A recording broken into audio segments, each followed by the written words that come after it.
Assalamualaikum warahmatullahi wabarakatuh.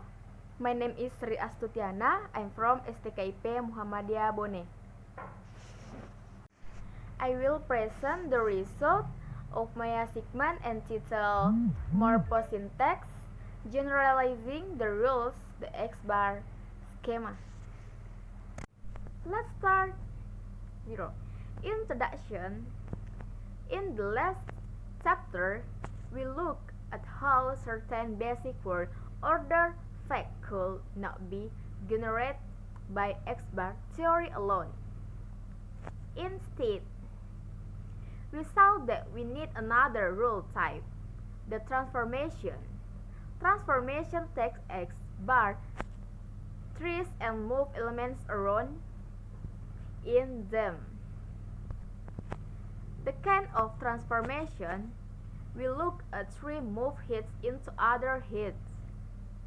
In this chapter, we are going to look at transformation that move NPS and DPS. For the sake of convenience, I'm going to use NP to mean either NP or DP. Unlike head-to-head movement, where movement is motivated by word order that cannot be generated using X bar theory, the movement described here frequently takes acceptable word orders and turns them into other acceptable word orders. What motivates the movement is not a further of X bar theory, but instead the fact that certain NPS can appear in position we don't expect from a thematic third rule perspective. 1. A puzzle for the theory of theta rules. Try to sketch out the theta grid for the verb to live. Live requires an obligatory argument and again. 1. Live. Again, I. This can be from the following paradigm. 2. A. Bradley left. B. Stacey left Tucson. C. Slavko left his wife. D. It left, where it is a dummy pronoun, not a thing. The only obligatory argument for the verb live is the again, which is an external subject argument. Other arguments are possible, as in to B and C, but not required. No, not the following thing about the obligatory again rule, theta rule. The again rule must be assigned to an argument within the clause the contents live. 3. A. I want Bradley that left. B. John thinks that left. When you try to assign the theta rule to A and P that is outside the clause, such the object Bradley or John in 3, you get a soundingly ungrammatical sentence. 3 is thus the restriction on theta rule assignment that an argument getting a theta rule from a predicate must be local to nearby the predicate. We call this a locality condition. 4. The locality condition on theta rule assignment. Theta rule must be assigned within the same clause as the predicate that assigns them. This seems to be a reasonable condition on the lection and on theta theory.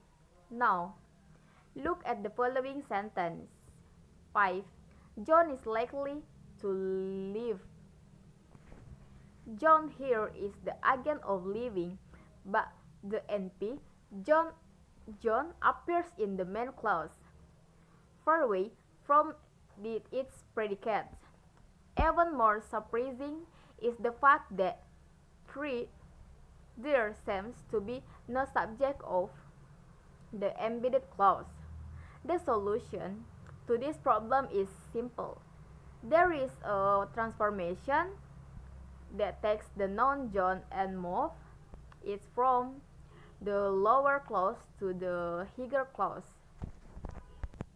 Let's spell this out in more detail.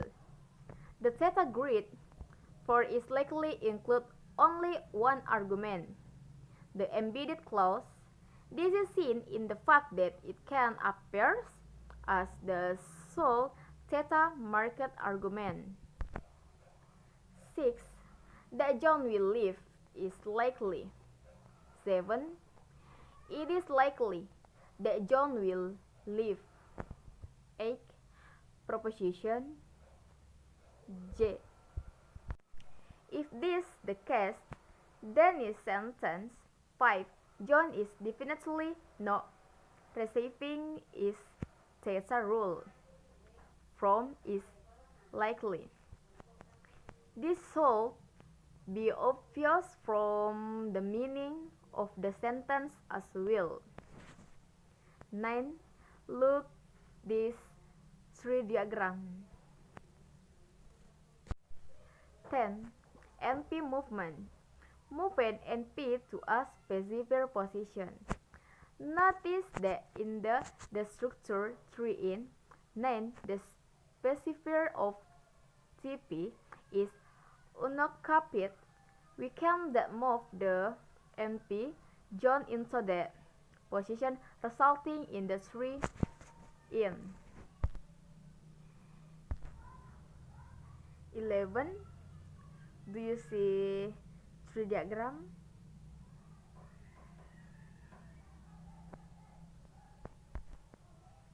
Yes.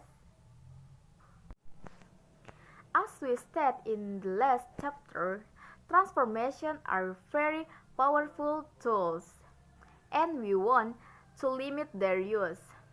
In particular, we want to ensure that they only apply when required.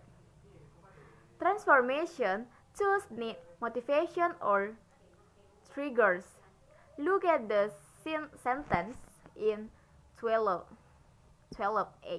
That John will leave is likely. B. It is likely that John will leave.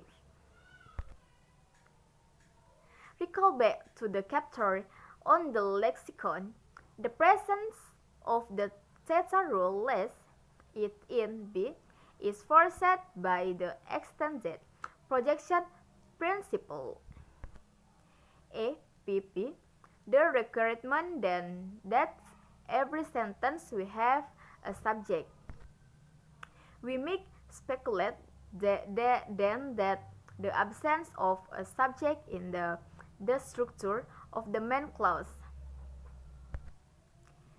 is the trigger for NP movement. An NP moves to be specifier of the main clause TP to satisfy the APP. There are a number of important problems with this proposal.